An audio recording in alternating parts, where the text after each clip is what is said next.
सो जय हिंद दोस्तों। आशा करता हूँ सभी लोग एकदम स्वस्थ होंगे और अपनी प्रिपरेशन अच्छे से कर रहे होंगे। वीडियो इम्पोर्टेंट होने वाला है हर एक विद्यार्थी के लिए जो किसी ना किसी एग्जामिनेशन की तैयारी कर रहा है।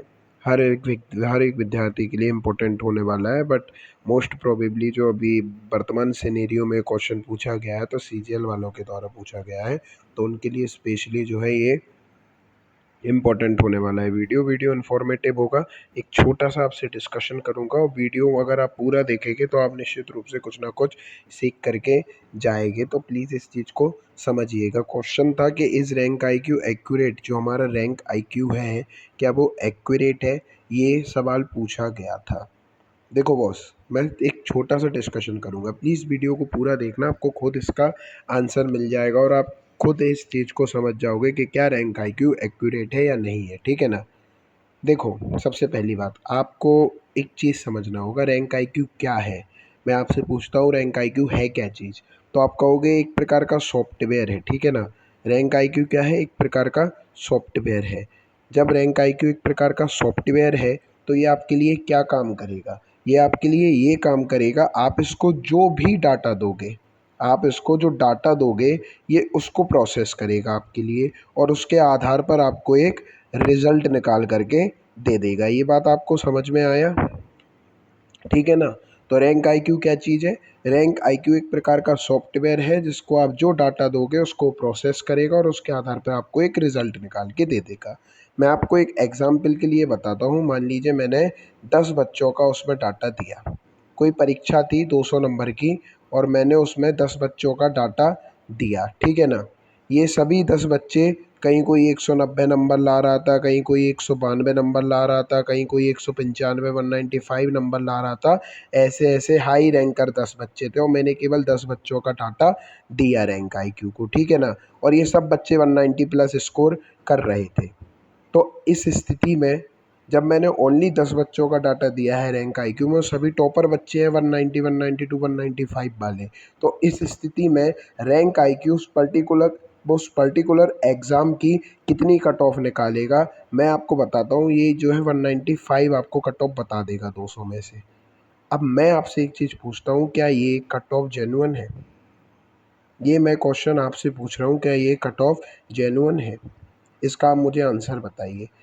क्योंकि जैसा मैंने लिखा ये एक सॉफ्टवेयर है, आप सॉफ्टवेयर को मेरे दोस्त जो डाटा दोगे उसको प्रोसेस करके आपको रिज़ल्ट बताएगा। ठीक है ना।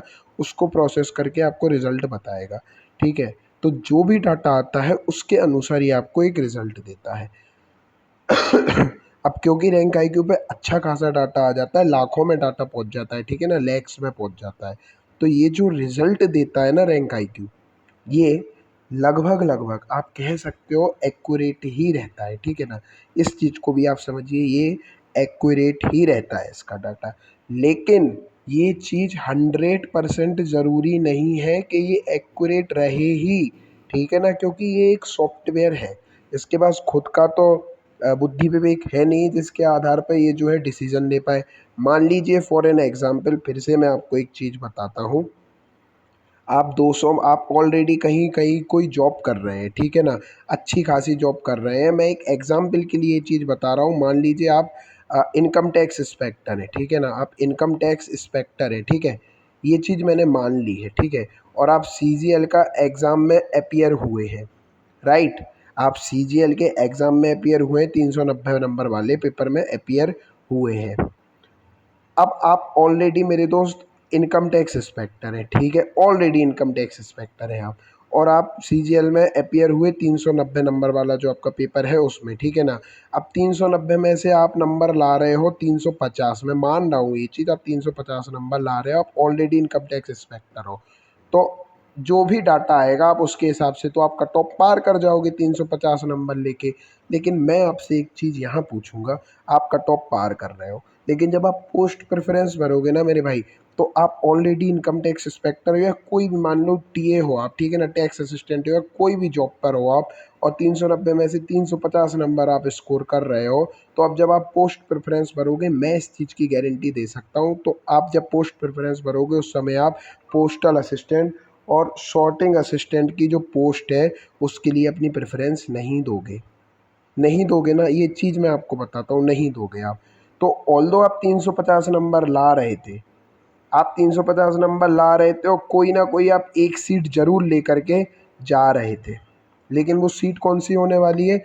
वो सीट आप टैक्स असिस्टेंट है तो इसके नीचे की अगर कोई पोस्ट होगी तो आप उस पर नहीं जाएंगे। इनकम टैक्स इंस्पेक्टर है तो इसके नीचे की कोई पोस्ट होगी तो आप उसके लिए प्रेफर नहीं करेंगे, आप एमई के लिए प्रेफर करेंगे, मिनिस्ट्री ऑफ एक्सटर्नल अफेयर का। एक मैं एक एग्जाम्पल के लिए बता रहा हूँ। तो रैंक आईक्यू के हिसाब से तो आप 350 नंबर ला रहे हो तो आप एक सीट कन्फर्म ले ही जा रहे हो, लेकिन ये चीज़ आप समझ सकते हो, आप ऑलरेडी इनकम टैक्स इंस्पेक्टर हो तो आप जब पोस्ट प्रेफरेंस दोगे तो आप इसके नीचे की पोस्ट को चुनोगे ही नहीं, लोगे ही नहीं। तो ऑल्दो आप 350 नंबर लेके आ रहे हो, लेकिन ज़रूरी नहीं कि आप एक सीट भी लेकर के जा रहे हो। हाँ, अगर आपको ऊपर की पोस्ट मिलती है तो आप उसको ले लोगे, उसके नीचे की पोस्ट का आप क्या करोगे? तो रैंक आईक्यू ये कुछ एक ऐसी सिनेरियो है जिसमें रैंक आईक्यू है तो देखो एक सॉफ्टवेयर ही ना, खुद का बुद्धि विवेक तो है नहीं। ये आपको बात ये है कि आपको डाटा एक्यूरेट देगा, लेकिन ये डाटा आपको मशीन लेवल पर एक्यूरेट देगा। जो ह्यूमन लेवल पे है, जो वास्तविकता है, वहाँ ये जो है डिफ़र कर सकता है आपका डाटा। अब एक और बात आती है कि कैसे कह सकते हो? देखो मैंने कई सारे लोगों का ये डाटा देखा है रैंक आईक्यू का। तो मैं देखो किसी की पर्सनल इन्फॉर्मेशन तो ऐसे दे नहीं सकता ना चैनल पे। आपने निजता का अधिकार पढ़ा होगा आर्टिकल 21 में, ठीक है ना? तो किसी की पर्सनल इन्फॉर्मेशन तो मैं साझा कर नहीं सकता, मैं आपको बता देता हूँ मुँह से। एक मेरे मित्र थे, जैसे उनका 140 नंबर था रैंक आईक्यू पे, उनका बता रहे थे नॉर्मलाइजेशन के बाद स्कोर बता रहे थे 149, ठीक है ना? लेकिन जो उनका रियल स्कोर आया वो 150 था। तो आप यहाँ देख सकते हो लगभग लगभग बराबर ही बताया था रैंक आईक्यू ने, एक नंबर का यहाँ पर अंतर देखने को मिला। एक और जन का मैंने देखा, ठीक है ना, ये मैंने यूट्यूब वगैरह पर ही देखा था, उनका जो है 100 मार्क्स था जो है रॉ स्कोर, ठीक है। रैंक आईक्यू पे बता रहे तो उनका 120 मार्क्स तो हो जाएगा नॉर्मलाइजेशन के बाद, हुआ कितना? 114 मार्क्स हुआ उनका, ठीक है ना।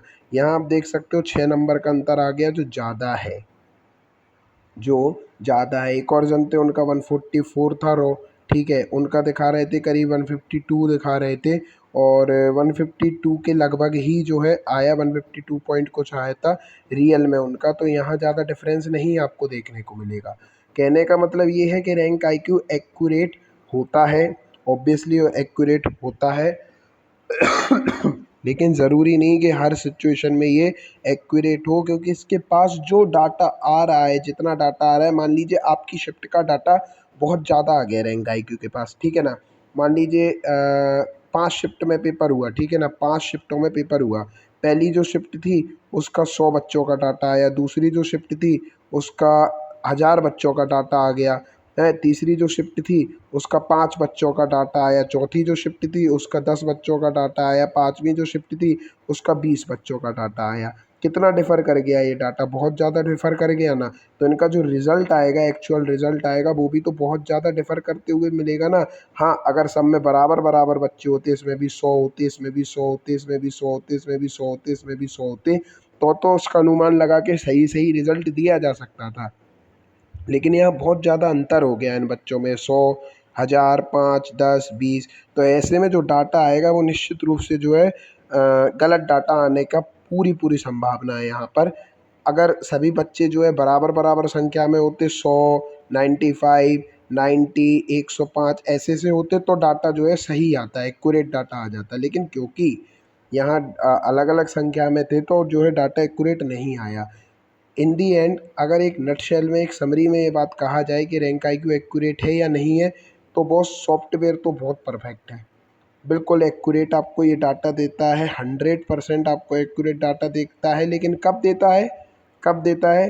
जब इसके पास खुद डाटा जो है वो 100% सही डाटा आ जाए ना। 100% टोटल डाटा आएगा तब तो वो आपको सही उसका रिज़ल्ट देगा। लेकिन अगर डाटा में डिफ़र करता है तो इसका जो रिज़ल्ट है वो भी आपको एक्यूरेट नहीं प्राप्त होता है, क्योंकि एट दी एंड ये एक सॉफ्टवेयर है। सीधे मतलब आप ये समझ सकते हो कि इसका डाटा एक्यूरेट रह भी सकता है और नहीं भी रह सकता है। अगर इसके पास सही डाटा आ गया तो ये आपको सही डाटा शो करेगा। अगर इसके पास प्रॉपर डाटा नहीं आया तो ये आपको कहाँ से प्रॉपर डाटा शो कर देगा, क्योंकि आप जो डाटा इसको दोगे उसको प्रोसेस करके ही तो वो आपको रिज़ल्ट देने वाला है। तो आई होप आप लोगों का जो क्वेश्चन था कि रैंक आईक्यू एक्यूरेट डाटा देता है या नहीं देता है, वो आपका सॉल्व हुआ होगा। अगर इसके पास प्रॉपर डाटा आता है तो आपके पास प्रॉपर ये डाटा दे देगा, बिल्कुल एक्यूरेट दे देगा, कितने नॉर्मलाइजेशन स्कोर बनेगा, ये सब चीज़ें। और अगर इसके पास प्रॉपर डाटा नहीं आता है तो फिर आपको भी नहीं मिलेगा। फिर भी आप ये समझ सकते हैं कि 80-90% चांसेस यही रहते हैं कि जो ये बताता है रैंक आईक्यू, क्योंकि अब बड़ी संख्या में रैंक आईक्यू पे जो है लोग बाग अपना डाटा शेयर कर देते हैं। तो आप समझ सकते हैं 80-90% चांसेस रहते हैं जो ये डाटा बताता है वो आपका ठीक ठीक चला जाता है। तो आई होप आपको समझ में आया होगा। ये सेशन थोड़ा लंबा हो गया, इतना लंबा मुझे ले नहीं जाना था, लेकिन ठीक है, ज़रूरी था एग्जाम्पल लेके भी आपको समझाया, एक वीडियो बना दिया। अब ये डला रहेगा चैनल पर, अगर किसी को जानकारी चाहिए होगी। बाकी चैनल पर जुड़े रहें। धन्यवाद। जय हिंद।